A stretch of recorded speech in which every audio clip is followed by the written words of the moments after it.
한국의 양창순 박사님이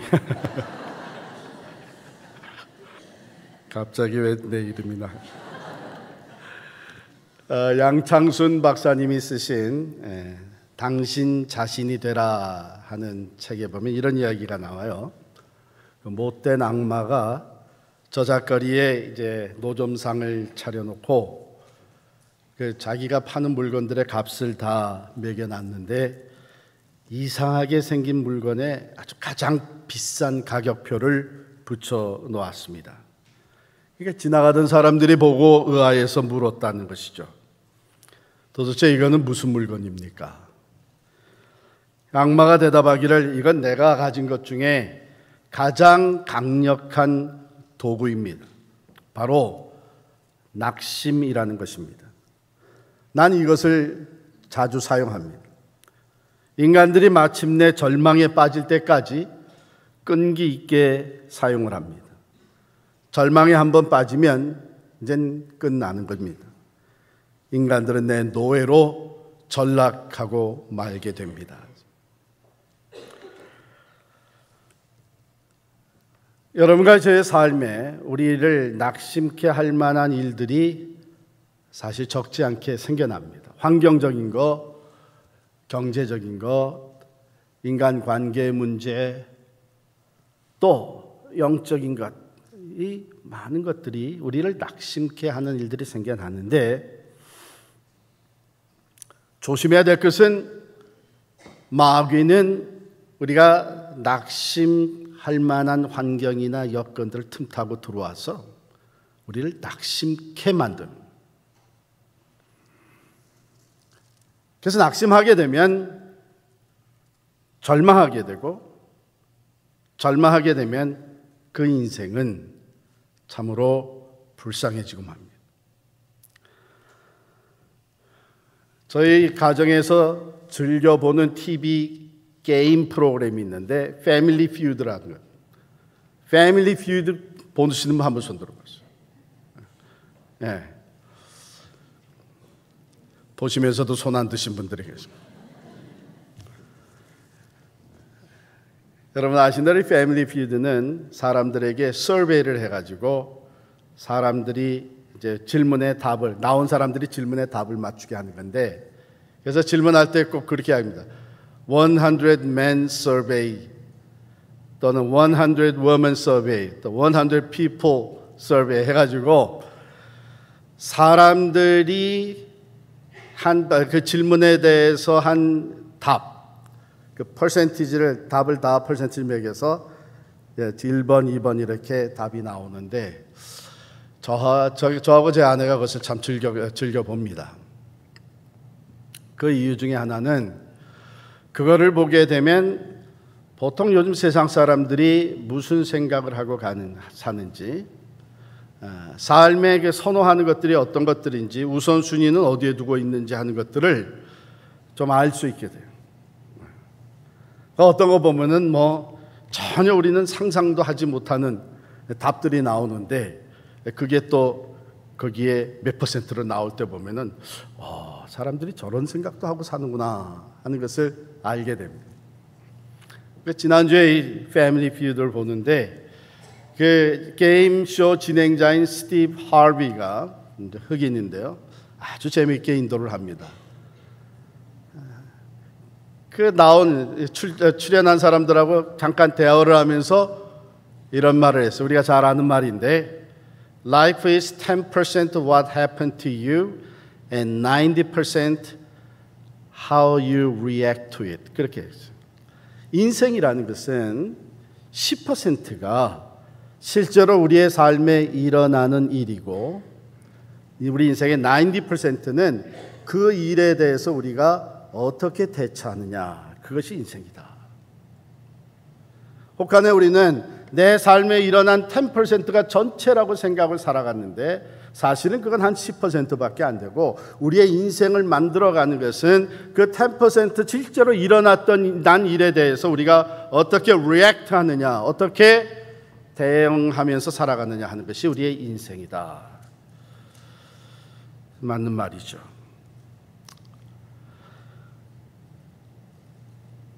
낙심할 만한 일은 얼마든지 우리의 삶에 일어났는데, 그래서 낙심케 되면 그 삶은 어려워집니다.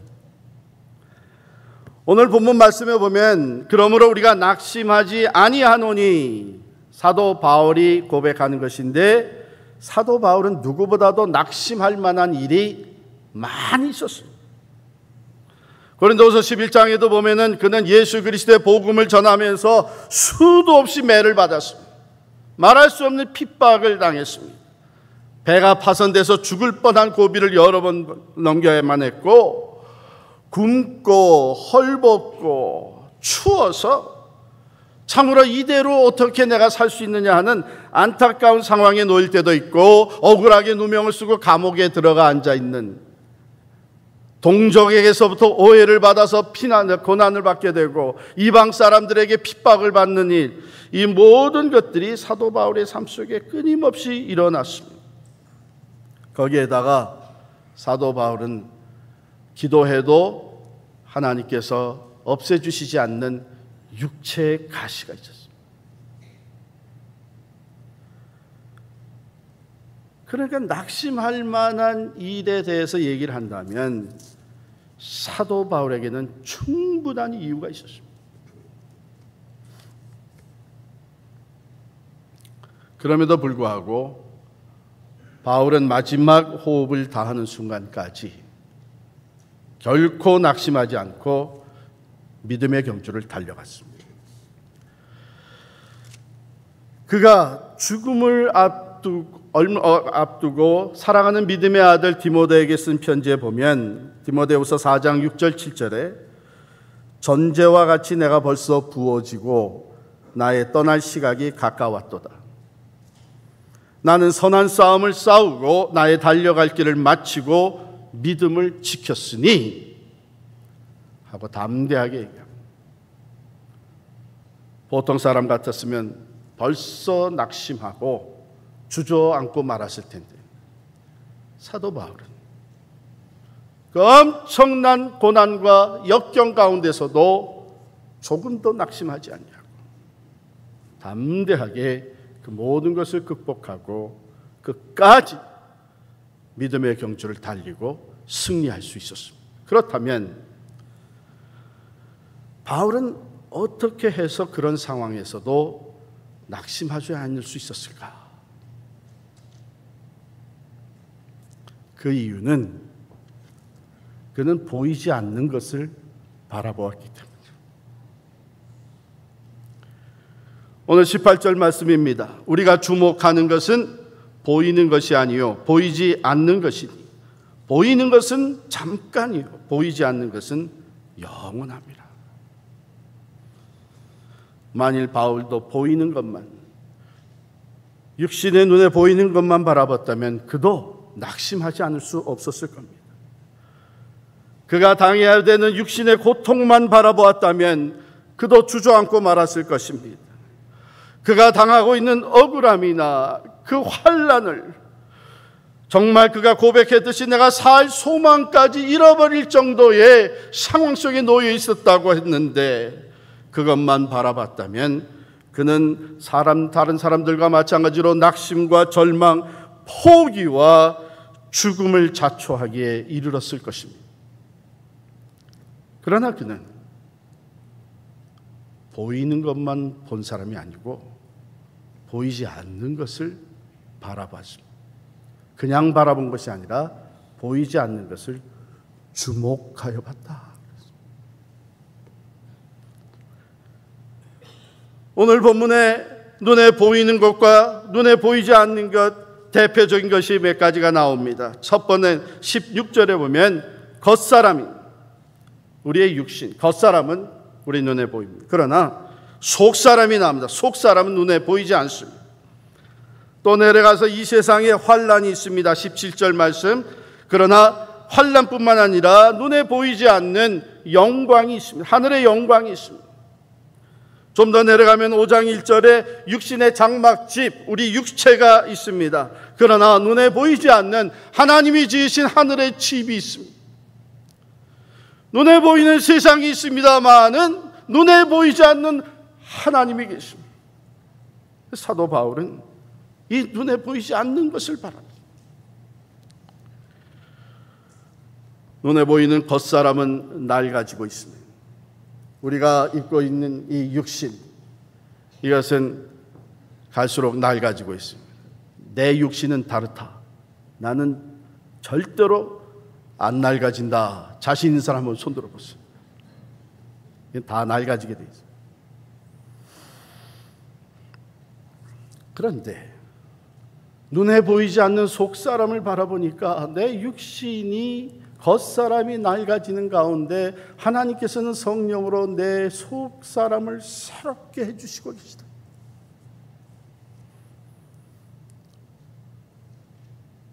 전에 한 50대 집사님 병원에 갑자기 입원하셔서 신방 갔습니다. 아니 그렇게 건강한 사람이 왜 갑자기 병원에 이머전시에 들어가서 드러누워 있는가?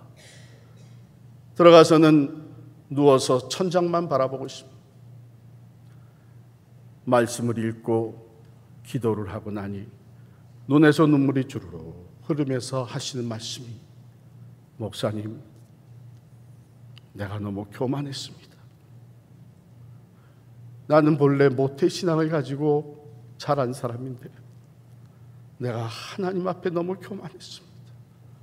하나님을 의지함이 없이 내 생각과 내 능력, 내 마음대로 살았습니다.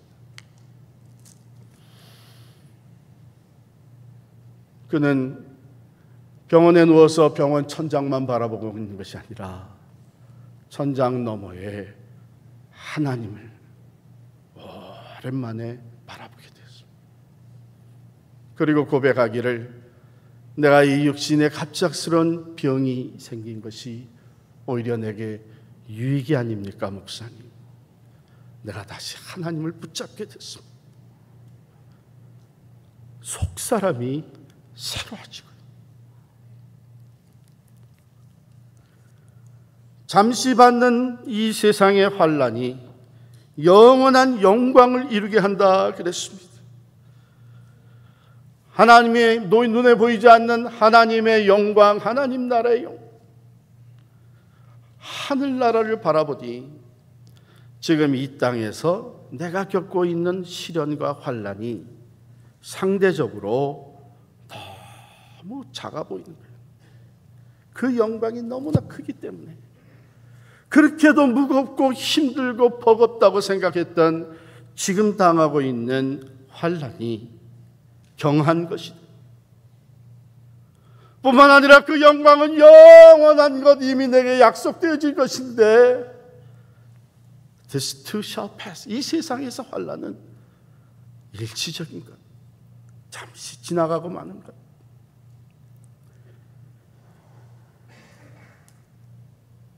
그러므로 사도 바울은 우리가 주목하는 것은 보이는 것이 아니고 보이지 않는 것이, 보이는 것은 잠깐이요 보이지 않는 것은 영원합니다.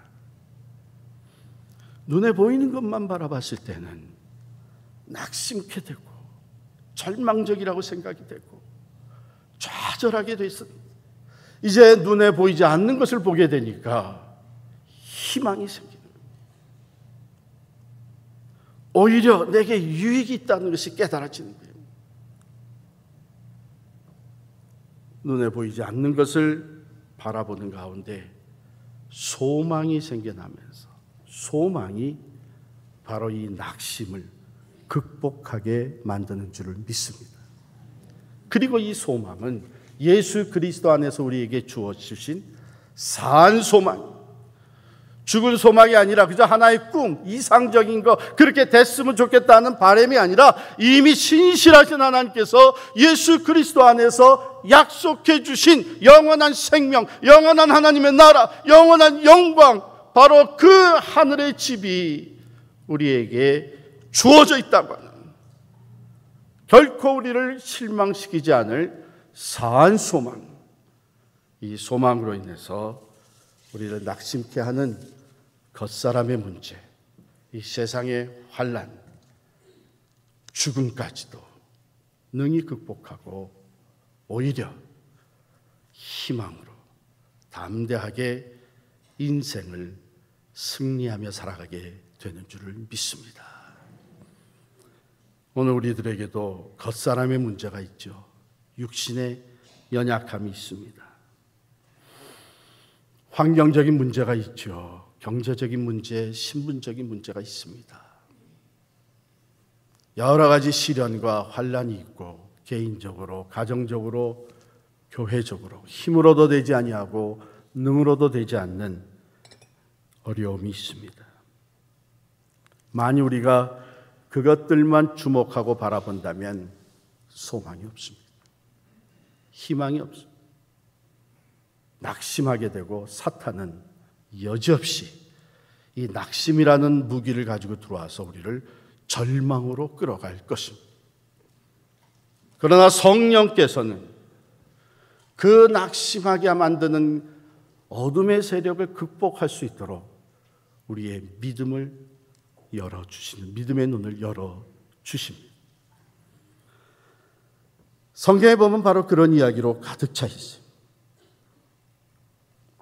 그 대표적인 것이 열왕기하 6장에 나옵니다. 거기에 엘리사 선지자가 나오는데, 엘리사 선지자가 활동할 시기에는 아람 왕국과 아람 나라와 그리고 이스라엘 왕국이 자주 전쟁을 했던, 그런데 당시에는 그 아람이 강국이었어요. 그래가지고 이 아람 왕이 아예 이스라엘을 멸망을 시켜버리려고 여러 번 시도를 하는데 할 때마다 실패하는 거예요. 왕을 어떻게 해서든지 잡으려고 하고 전쟁의 전략을 세워가지고 쳐들어가면 어떻게 알았는지 왕이 싹 피해가고 어떻게 알았는지 전략을 다 알아서 오히려 역공격을 당하게 되는 거예요. 왕이 야 이거 아주 신기하다. 신복들을 딱 불러가지고 내가 암만 생각해도 우리 가운데 스파이가 있는 것 같다. 저쪽에서 어떻게 그것을 다 알아가지고 대처를 하느냐. 그랬더니 신복 중에 한 사람이 왕에게 솔직히 고합니다. 사실은 저 이스라엘에는 엘리사라고 하는 하나님의 사람이 있습니다. 그 선지자는 자기 방에 앉아 있으면서도 왕이, 당신 우리 아람 왕이 침실에서 비밀스럽게 얘기한 것까지도 다 알고 있습니다. 그런 사람이 있느냐? 그렇다면 그 엘리사부터 죽여야 될 거 아니냐?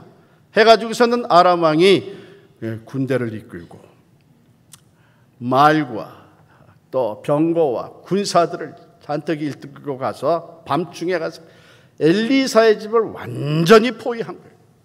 아침에 일어나서 엘리사의 사환이 나가보니까 이 큰일 났어요. 그래가지고서는 엘리사에게 들어와서 합니다. 이제 우리는 죽게 됐습니다. 아람 군대가 와서 완전히 포위를 했습니다. 그랬더니 엘리사가 사환에게 하는 말이 두려워 마라. 우리와 함께한 자가 그들과 함께한 자보다 더 많으니라. 그게 무슨 말입니까? 엘리사가 그 사환을 위해서 기도해 줍니다. 여호와여 원하건대 그의 눈을 열어서 보게 하옵소서. 기도해 줬더니 믿음의 눈이 열려 영안이 뜨였어요. 보니까 그 엘리사 집을 하나님의 불말과 불마차가 그 산 주위를 가득 둘러쳤어. 눈에 보이는 것만 보면 두렵고 멸망할 수밖에 없다고 생각했던 사환이 이제 육안으로 보지 못하던 것을 보게 되었을 때 그는 소망을 갖게 됐고 그는 담대하게 되었습니다. 그렇다면 문제는 우리는 그러면 어떻게 이 눈에 보이지 않는 것을 볼 수 있겠느냐? 눈에 보이지 않는 속사람, 하나님의 나라, 하나님의 영광, 그 하늘의 집을 볼 수 있겠느냐? 고린도후서 4장 13절 14절 말씀입니다. 앞서서 사도 바울이 13절에 이렇게 얘기를 합니다. 기록된 바 내가 믿었음으로 말하였다 한 것 같이 우리가 같은 믿음의 마음을 가졌으니 우리도 믿었음으로 또한 말하노라. 주 예수를 다시 살리신 이가 예수와 함께 우리도 다시 살리사 너희와 함께 그 앞에 서게 하실 줄을 아노라. 할렐루야. 뭐예요? 우리로 육안으로 보지 못하는 것을 보게 하는 그것이 뭡니까? 그렇습니다. 믿음이.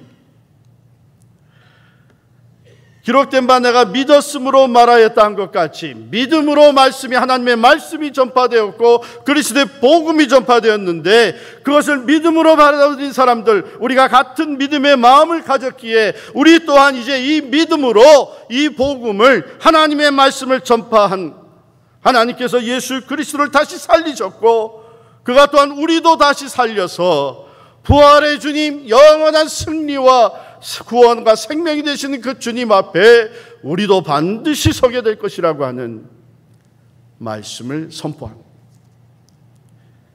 그러므로 그것은 믿음의 눈으로 보게 됩니다. 믿음의 눈으로 바라볼 때 죽음이 마지막이 아니라 죽음 너머에 부활이 있고 하나님의 영광과 승리가 있습니다. 믿음의 눈으로 바라볼 때 이 세상이 전부가 아니라 이 세상 너머에 하나님의 나라가 있고, 믿음의 눈으로 바라볼 때 이 세상의 환난은 잠시적인 것이고 하나님이 약속하신 그 영광은 영원한 것입니다. 보게 되는, 믿음으로 바라볼 때 이 육신의 장막이 언젠가는 무너지고 말 텐데 그때에 나를 위해서 준비하신 하늘의 집이 있고 그것은 사람들이 손으로 지은 것이 아니라 하나님이 지으신 영원한 집이 있다고 하는 것을 보게 되는 것입니다. 그러므로 히브리서 11장 1절에서 히브리서 기자는 이렇게 선포합니다. 믿음은 바라는 것들의 실상이요 보이지 않는 것들의 증거니 선진들이 이로써 증거를 얻었느니라. 여러분, 눈에 보이는, 우리 육신의 눈으로 보게 되는 것이 실제이듯이 눈에는 보이지 않지만 믿음의 눈으로 보게 되는 것 또한 실제입니다. 우리의 속사람, 하늘의 영광, 하늘의 집, 살아계신 하나님, 실제입니다. 그러므로 우리가 무엇을 보며 살아가느냐에 따라서 우리의 인생이 달라집니다. 사랑하는 성도 여러분, 우리가 아무리 우리를 낙심케 할 만한 어려움과 시련과 고통과 핍박과 죽음의 위기가 있을지라도 그것만 바라보는 것이 아니라 믿음의 눈을 들어서 하나님의 나라를 바라보시기를 축원합니다. 하나님의 영광을, 하늘의 집을 바라보고 우리에게 약속된 그 영원한 영광의 놀랍고 큰 그 중한 것을 바라보시기를 간절히 축원합니다.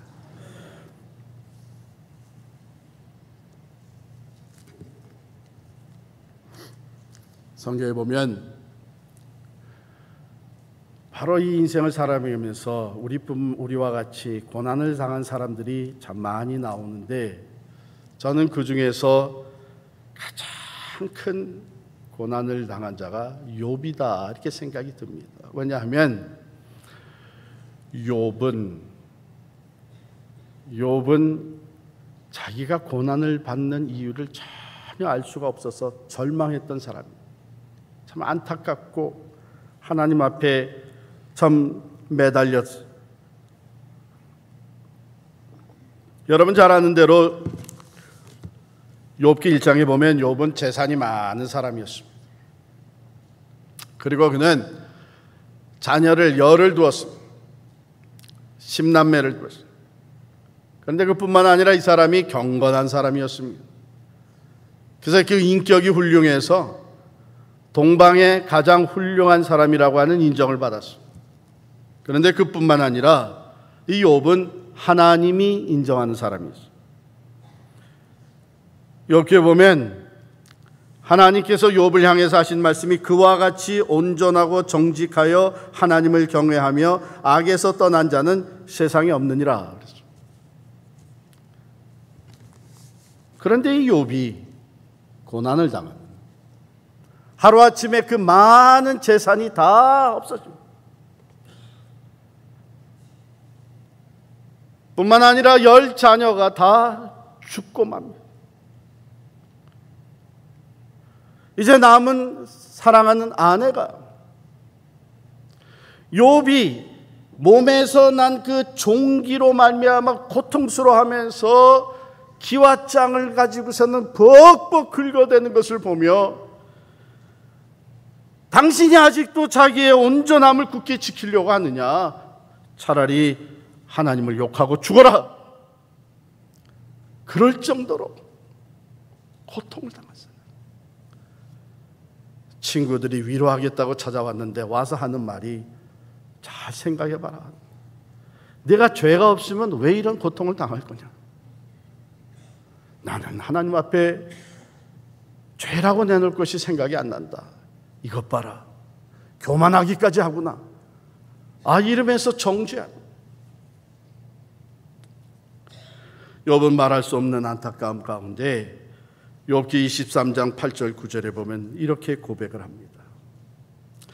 내가 앞으로 가도 그가 아니 계시고 뒤로 가도 보이지 아니하며 그가 왼쪽에서 일하시나 내가 만날 수 없고 그가 오른쪽으로 돌이키시나 배울 수 없구나. 하나님이 보이지가 않는 거예요. 하나님이 진짜 살아계신지 마음이 흔들리기 시작해요. 그러나 욥은 육안으로 볼 수 없는 이 하나님을 믿음의 눈으로 바라보면서 변함없이 고백을 합니다. 이어서 나오는 욥기 23장 10절에 보면 내가 가는 길을 그가 아시나니 그가 나를 단련하신 후에는 내가 순금같이 나오리라. 할렐루야. 내 육안으로 보이지는 않지만 하나님이 여전히 살아계시고 그 하나님이 여전히 일하고 계시고 내가 앞뒤 좌우를 살펴봐도 그 육안으로 하나님이 일하시는 것이 보이지는 않지만 믿음의 눈을 들어서 바라볼 때 이 모든 것이 만물을 창조하시고 만물을 주관하시는 하나님의 완전하신 주권 아래 있고 하나님은 지금 나로 하여금 이 과정을 지나가게 하시며 나를 단련하신 후에는 순금같이 성숙한 믿음으로 나오리라고 하는 확신을 갖게 됩니다. 그는 욥기 42장 5절에 욥기의 마지막 부분에 가서 이렇게 고백합니다. 내가 죽게 대하여 귀로 듣기만 하였사오나 이제는 눈으로 주를 배웠나이다. 믿음의 눈으로 하나님의 역사를 볼 수 있었고 믿음의 눈으로 하나님의 계획을 깨달아 알 수 있었고 믿음의 눈으로 살아계신 하나님이 하나님의 선하시고 완전하신 계획 속에 자기를 이끌어가고 계심을 볼 수 있었는 줄 믿습니다. 그 하나님 오늘도 살아계십니다. 우리가 육신의 눈으로 보이는 우리의 겉사람의 연약함과 우리의 질병과 날로 낡아져가는 육체만 겉사람만 본다면 낙심할 수밖에 없지만 믿음의 눈을 들어서 속사람을 바라볼 때 겉사람의 약해짐과 약해짐을 통하여 우리의 내 속사람이 날마다 새로워지는 것을 봅니다. 육안으로 보게 되면 이 세상의 역경과 환란이 너무나도 우리를 낙심케 할 수 있겠지만 믿음의 눈을 들어 하늘의 영광을 바라볼 때에 그것은 일시적이고 잠깐 가벼운 것. 하나님께서는 오히려 그 환란을 통해 더 크고 놀라운 중한 영광을 이루신다. 이게 무슨 말일까요? 이루신다. 없었던 것을 만드신다는 얘기가 아니라 이미 약속된 그것이 He brings that to me. 나에게 주신다는 거예요. 만약에 믿음의 눈으로 그것을 바라보지 않았다면 아니 이 세상에 환난과 역경이 없이 그냥 모든 것이 형통했다면 나는 하나님의 나라를 생각지도 아니하고 하나님의 영광을 바라보지도 아니하고 이 세상의 것이 전부인 줄 알고 이 안목의 자랑과 이 생의 안목의 욕심을 따라서 생의 욕심을 따라서 살 수밖에 없었는데 오히려 이 세상의 것이 나에게 환난이 되고 보니까 이제는 하나님의 약속하신 그 영원한 놀라운 영광이 점점 나의 것이 되고 있다. 할렐루야. 이것이 믿음의 눈을 들어 하나님을 바라보는 사람들에게 주어지는 놀라운 축복인 줄을 믿습니다. 우리들은 죄와 어둠의 세상에서 살아가고 있습니다. 그저 누구도 눈으로 보이는 것만 바라본다면 우리는 신앙을 가진 우리들은 낙심하고 절망할 수밖에 없지만 믿음의 눈을 들어서 살아계신 하나님을 바라볼 때에 이 세상도 여전히 하나님의 주권과 다스림 속에 있음을 확신하며 하나님께서 반드시 하나님의 때에 하나님의 완전하신 뜻을 이루신다고 하는 확신을 갖게 될 줄을 믿습니다. 믿음의 눈을 들어 보이지 않는 것을 볼 수 있는 여러분과 제가 될 수 있기를 축원합니다. 우리 교회 창립 20주년을 맞이했습니다. 눈으로 보입니다. 좋은 건물을 주셨고 많은 사람들을 모아주셨고 귀한 일꾼들을 세워주셨고 여러 가지 사역을 펼쳐주셨습니다. 그것만 바라보면 안 돼요. 지난 20년 동안 우리의 육의 눈으로는 보이지 않지만 보이지 않는 하나님의 손이 우리를 이끌어 주신 줄을 믿습니다. 보이지 않는 하나님의 은혜의 덕분이요 눈에는 보이지 아니하지만 살아계시고 우리 필그림교회를 향한 하나님의 선하시고 완전한 계획을 이루어 오셨고 또 앞으로도 이루어 가실 그 하나님이 계시기 때문에 여기까지 이르렀고 앞으로도 주 안에서 승리하게 될 줄을 믿습니다. 자, 그렇다면 우리는 어떻게 이 믿음의 눈을 밝히 떠서 눈에 보이지 않는 것을 볼 수 있겠느냐? 그것은 하나님의 말씀과 기도를 통해서. 왜냐하면 하나님의 말씀은 하나님이 우리에게 계시해 보여주시는 말씀입니다. 즉 하나님이 어떤 분이신가, 하나님의 생각은 무엇인가, 하나님의 뜻은 무엇인가, 하나님은 어떻게 일하고 계시는가, 이것을 우리에게 계시해서 나타내 보여줍니다. 우리가 지금 사람들이 일하고 있는 것, 사람들의 생각, 사람들의 얘기만 듣게 되면 그것은 우리로 하여금 육신의 눈으로 보이는 것만 보게. 그런데 하나님의 말씀, 신실하신 말씀, 진리의 말씀을 가까이 하고 그 말씀을 날마다 묵상하면 하나님의 세계가 보이기 시작. 하나님의 뜻이 깨달아져. 하나님의 생각이 우리의 생각을 주장하게 됩니다. 눈에 보이지 않는 것을 볼 수 있게 돼요. 기도. 그런데 문제는 눈에 보이지 않는 것을 보았음에도 불구하고 그것을 온전히 부여잡고 순종하며 따라갈 수 있는 용기가 있어야 돼요. 그것은 바로 기도 중에 우리와 함께 하시는 성령의 이끄심이 있어야 합니다. 알지만, 머리로는 알지만, 믿음으로도 깨우쳐 알고 있지만 그것을 순종하지 못하고 때로 흔들릴 때가 여러분과 저의 삶에 얼마든지 있습니다. 그러나 다시 하나님 앞에 무릎을 꿇고 기도하면서 순종할 수 있는 믿음과 용기를 간구하며 나아갈 때에 하나님의 영이 우리 가운데서 살아 역사하시면서 그 말씀을 온전히 붙잡게 하시고 하나님의 세계를 바라보며 담대하게 낙심치 아니하고 주의 이름으로 승리하게 해주실 줄을 믿습니다. 여러분, 이 얘기는 우리가 부활절 때마다 묵상하는 말씀이에요. 엠마오로 가는 두 제자가 그 시리에 빠져가지고 터벅터벅 모든 꿈이 다 산산조각이 나고 엠마오로 내려가던 두 제자를 누가 찾아오셨어요? 부활하신 주님이 찾아오셨습니다. 슬픔과 고통과 또 실패감에 쌓여져 있던 이 두 제자는 부활하신 주님을 알아보지 못했습니다. 그러나 주님께서 그 엠마us 식상에 같이 걸어가시면서 말씀을 쫙 풀어주셨습니다. 그리스도가 고난을 당한 후에 다시 부활하셔야 된다고 하셨던 그 말씀을 쫙 풀어주셨어요. 그 말씀을 듣는 가운데 제자들이 나중에 뭐라고 고백합니까? 그때 우리의 마음이 속에서 뜨겁지 아니하더냐. 말씀과 성령의 역사가 함께 가는 동안에 이들이 눈을 들어서 부활하신 주님을 알아보게 되었고, 걸어가던 방향이 완전히 바뀌어서 이제는 예루살렘을 향하여 담대히 달려가게 되었고, 어둠 속에 엠마오로 터벅터벅 돌아가던 두 제자가 이제는 밝아오는 새벽을 향하여 담대하게 달려갈 수 있게 된 것을 우리들이 익히 알고 있습니다. 하나님의 말씀과 기도에 힘써야 합니다.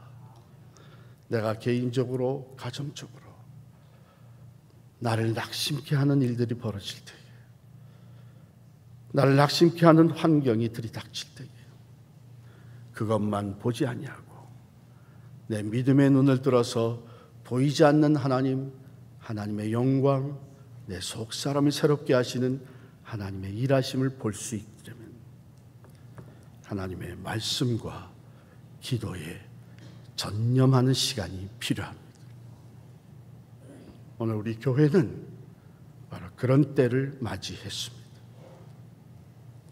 그 어느 때보다도 우리가 하나님의 말씀을 부여잡고 기도할 때에 조금 더 말씀에서 좌로나 우로나 치우치지 아니하고 오직 하나님의 말씀을 붙잡고 기도할 때에 낙심치 아니하고 담대하게 일어나 하나님이 우리를 통해서 이루고자 하시는 그 선하시고 완전하신 뜻을 이루며 더욱더 성숙한 믿음으로 단련되어서 하나님의 새 역사를 감당할 수 있는 그리스도의 교회가 될 줄을 믿습니다.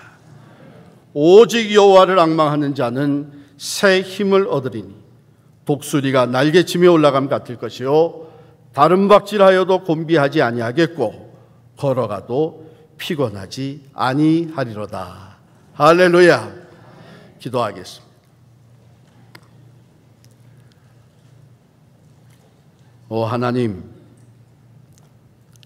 지금 우리들 가운데는 개인적으로, 가정적으로, 육신의 질병으로, 경제적인 문제로, 환경의 문제로, 인간관계로, 억울한 일로 여러 가지 상황으로 인해서 낙심할 수밖에 없는 가운데 있는 형제 자매들이 있습니다. 또 그런 가정이 있습니다. 또 우리 교회가 이 어려운 과정을 지나가며 낙심케 하는 일들이 생깁니다. 오 주여, 이 시간 우리에게 성령으로 충만케 하여 주시옵소서. 믿음의 눈을 열어 주시옵소서.